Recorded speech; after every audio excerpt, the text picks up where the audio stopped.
Hey there to all you Panther fans. Jeff Taylor here, one of your co-hosts on the Panthers Nation Network podcast.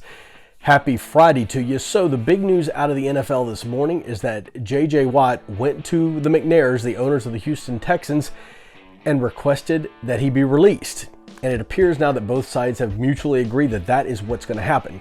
So J.J. Watt will be on the market for any team out there who wants to take a chance on him. Now, for me, and you guys know, if you listen to the podcast, that I love the Panthers, but I've been a Titans fan for quite some time. And when you think about the Houston Texans, really they're a team that's always been a thorn in our side. And they're a team that really probably hasn't lived up to the potential that they should. I mean, you think about the stars that they've had there with Deshaun Watson and J.J. Watt and DeAndre Hopkins, and the list goes on and on. That's been a pretty stout team. And of course, it really... it became a tailspin, if you think about it. It went into a tailspin really when they probably made Bill O'Brien both the head coach and the general manager. I don't know that I can think of a team in the history of the NFL where that has worked well. You either coach or you are the GM, but to do both, it kind of, I don't think you see the full potential in what a team could be. I think about the Titans this year and not having a defensive coordinator and Mike Vrabel making all the calls.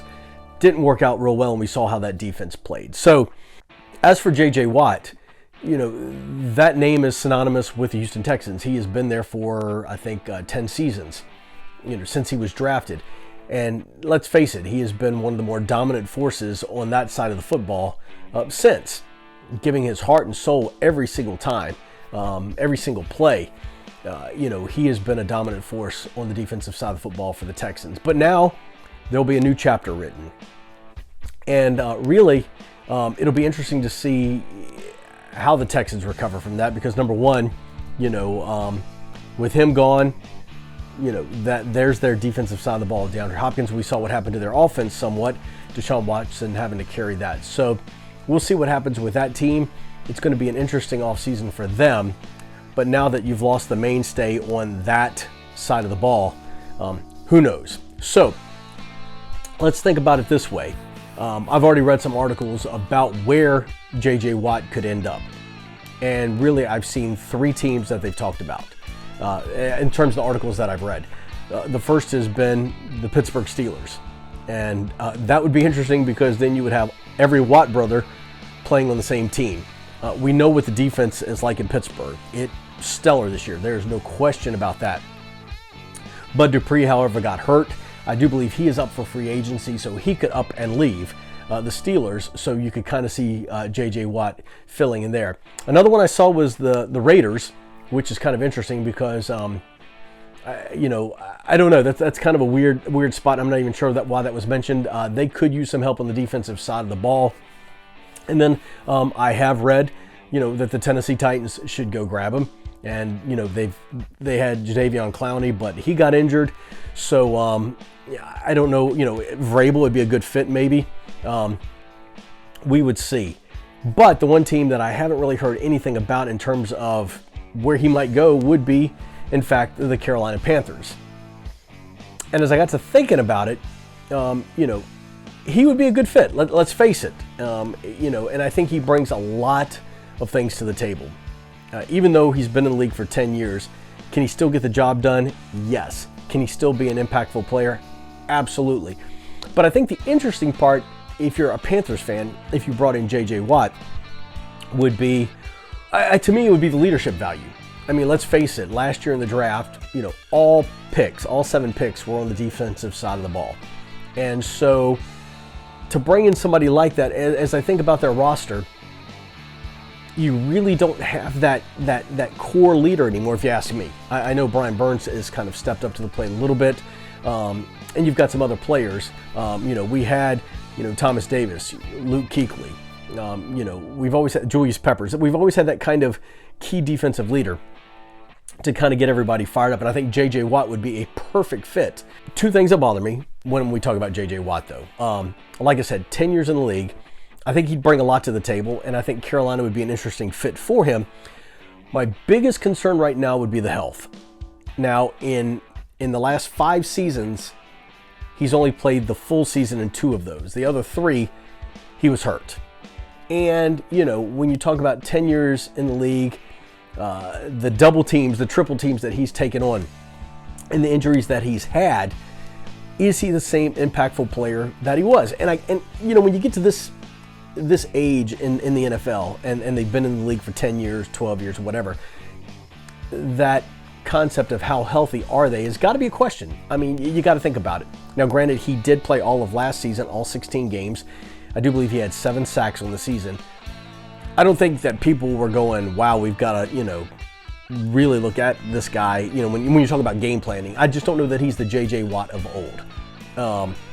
But he could be in the right fit. But like you said, are you bringing him on for that, or are you bringing him on as a key defensive leader? That piece of the puzzle that you just need to get these young guys fired up. You have to give them some guidance in some direction.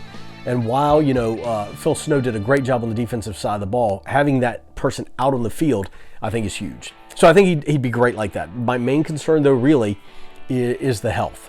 How healthy is he, and could he get the job done? We'd have to wait and see. We got a lot of young guys flying around on that defensive side of the ball. So that's my take on that. And then you would think, okay, if you bring J.J. Watt in as a Carolina Panther, do you have to let somebody go? Or where does he fit in? And I think that just becomes this. Because he is technically just now a person on the street that you can bring in, I don't think you have to worry about contract or anything like that, trading or anything like that. Do you have to get rid of somebody? And I think as I take a look at their roster, I think, Stephen Weatherly could be gone. I don't know that has panned out the way they hoped it would. But if you take a look with, KK Short and Derek Brown and Brian Burns, you put J.J. Watt in that. And listen, J.J. Watt, defensive end, defensive tackle, he lines up all over the place. So I think when you think about that front four, he would fit right in. F.A. Obata, Gross Matos did come along. We'll give you that. Gross Matos came along in a big way, and I think made some noise. But put J.J. Watt in there with Brian Burns and KK Short and Derek Brown. I mean, that would be a pretty impressive front four. So, will he end up a Carolina Panther? I don't know. Is there a fit for him? Absolutely. In terms of leadership, in terms of what he brings to the table experience-wise with his young defense, I'd love to see that. I think the other part that Carolina Panther fans would think would be this. Okay, we signed J.J. Watt. And listen, I don't think he's going to be out there long. I think a team will hop on him in the next week or two. He'll be signed.